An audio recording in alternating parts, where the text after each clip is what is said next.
Dengan adanya perkembangan teknologi, maka media-media baru pun sekarang bermunculan dan bertumbuh semakin pesat. Salah satunya media baru tersebut adalah media sosial, di mana media sosial ini tentu saja menimbulkan dampak positif dan juga dampak negatif. Media sosial ini sekarang menjadi salah satu platform yang bukan hanya digunakan untuk berkomunikasi saja, melainkan sebagai hiburan, bahkan hingga berbisnis.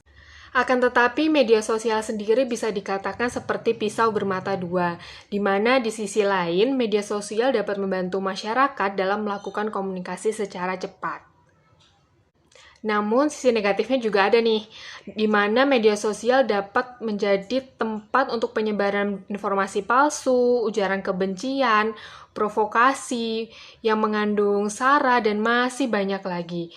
Dan jika dilihat saat ini, masyarakat sendiri belum cukup dibekali informasi atau pengetahuan untuk mengurangi penyebaran informasi atau berita yang seperti ini. Mungkin banyak dari kita, termasuk saya sendiri, pernah mendapatkan informasi-informasi yang tidak jelas mengenai kebenaran faktanya, ataupun informasi yang tidak valid. Dan biasanya itu kalau yang saya temukan, informasi-informasi seperti ini saya temukan di media sosial Facebook. Bahkan awal-awal pandemi kemarin, banyak sekali berita hoaks atau informasi palsu mengenai pandemi itu sendiri, yang akhirnya membuat masyarakat yang mungkin kurang dalam informasi atau pengetahuan mengenai informasi-informasi palsu ini percaya begitu saja, yang akhirnya menyebarluaskannya melalui platform-platform media sosial lainnya atau bahkan kekenalan-kekenalannya, yang pada akhirnya membuat beberapa orang menjadi takut, khawatir akan pandemi COVID-19 ini secara berlebihan. Mungkin kita biasanya bilang kalau yang suka menyebarkan informasi-informasi seperti itu adalah orang tua. Tapi saya lihat juga malah banyak mahasiswa atau anak-anak remaja yang masih suka percaya akan berita-berita hoaks atau informasi-informasi palsu. Salah satunya masih banyak mahasiswa yang suka menyebarkan link yang misalnya kayak tulisannya, sebar link ke 25 teman dekat kamu di grup WA atau 2 grup WA aktif, nanti dapat gratis kuota 10 GB.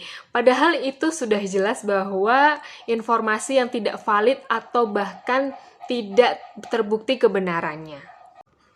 Hal ini membuktikan bahwa informasi-informasi yang berada pada media sosial mengalir begitu deras seperti air terjun, entah itu mengenai informasi kebenaran atau kebohongan.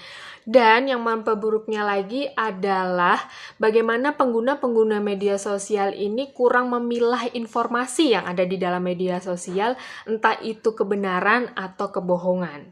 Sehingga penyebaran berita palsu atau hoaks ini terus berkembang dan semakin pesat setiap tahunnya.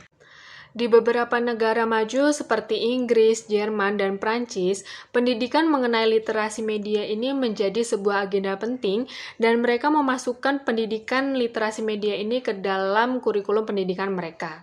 Tapi kalau saya lihat di Indonesia sendiri, pendidikan mengenai literasi media ini hanya disampaikan melalui gerakan-gerakan yang belum terstruktur, seperti seminar, webinar, kampanye, dan masih banyak lagi.